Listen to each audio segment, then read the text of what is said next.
Bismillahirrahmanirrahim. Assalamualaikum warahmatullahi wabarakatuh. Alhamdulillahilladzi anzala ala abdihil kitaba wa lam yaj'al lahu iwaja. Asyhadu an la ilaha illallah wahdahu la syarikalah wa asyhadu anna Muhammadan abduhu wa rasuluhu la nabiyya ba'dah. Tribuners yang dirahmati oleh Allah Subhanahu wa taala. Ketika Allah Subhanahu wa ta'ala akan memberikan pertolongan kepada setiap hambanya, maka ada Al-Quran yang bisa menjadi penolong bagi kita semuanya.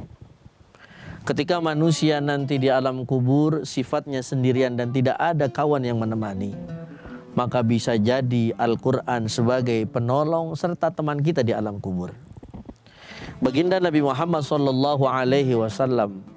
memberikan satu gambaran, memberikan satu semangat supaya kita rajin-rajin membaca Al-Quran. Supaya apa? Supaya Al-Quran menjadi penolong kita nanti di yaumil qiyamah, bahkan di alam kubur. Sebab kata Nabi Muhammad SAW, Iqra'ul Quran fa innahu ya'ti yaumal qiyamah syafi'an li ashabi. Bacalah Al-Quran, sebab Al-Quran akan menjadi penolong nanti di yaumil qiyamah. Tribuners yang dirahmati oleh Allah Subhanahu wa ta'ala, maka Al-Quran ini kalau kita jabarkan panjang, Al-Quran itu kalam Allah, kalam-kalamnya Allah Subhanahu wa ta'ala, yang diamanahi kepada baginda Nabi Muhammad sallallahu alaihi wasallam. Dulu sebelum diturunkan kepada Nabi Muhammad sallallahu alaihi wasallam, Allah menawarkan kepada gunung. Namun gunung bukanlah makhluk seperti manusia yang mampu memegang yang namanya amanah dari Allah berupa Al-Quran. Lau anzalna hadzal Qur'ana ala jabalil la ra'aitahu khashi'an mutasaddian min khasyatillah. Al-Quran mundur, jangan aku ya Rabb, aku tidak mampu. Lalu diturunkan kepada manusia yang paling hebat, yaitu Rasulullah sallallahu alaihi wasallam. Ketika Rasulullah sallallahu alaihi wasallam diamanahi Al-Quran, maka Rasulullah mendakwakan kepada umatnya supaya umatnya tidak meninggalkan Al-Quran. Contoh, ketika Rasulullah sallallahu alaihi wasallam paham Al-Quran ini sebagai penolong, maka dulu Rasulullah sallallahu alaihi wasallam mengajarkan kepada para pengikutnya, kepada umatnya untuk terus istiqamah membersamai Al-Quran. Bukan hanya ketika bersama Al-Quran sedang sedih saja.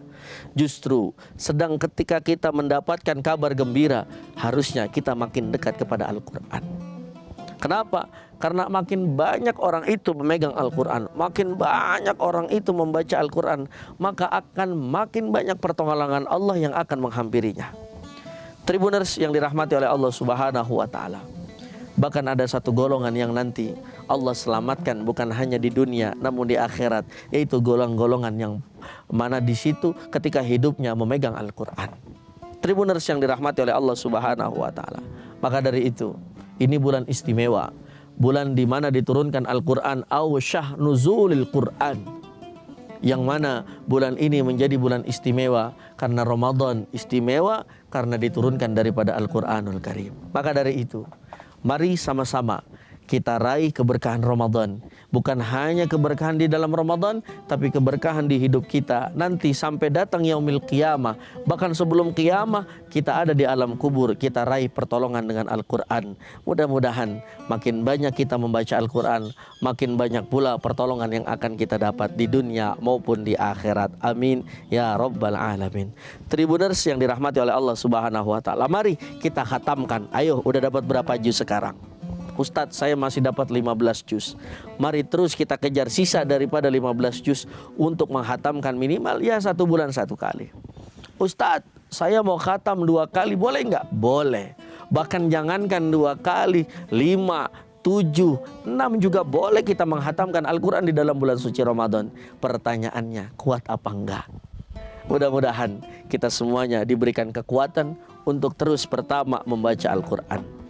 untuk terus meresapi daripada isi Al-Quran. Dan mudah-mudahan yang paling istimewa kita dapat menghafalkan daripada isi Al-Quran, sehingga Al-Quran bisa juga menjadi penahan.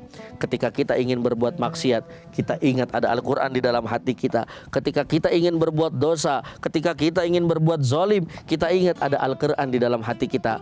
Maka insya Allah Al-Quran yang akan menjadi penghalang daripada setiap perbuatan maksiat yang akan kita lakukan. Amin ya rabbal alamin. Tribuners yang dirahmati oleh Allah Subhanahu wa taala, ini saja, wallahul muwaffiq ila aqwamit thoriq. Assalamualaikum warahmatullahi wabarakatuh. Terima kasih sudah nonton. Jangan lupa like, subscribe, dan share ya.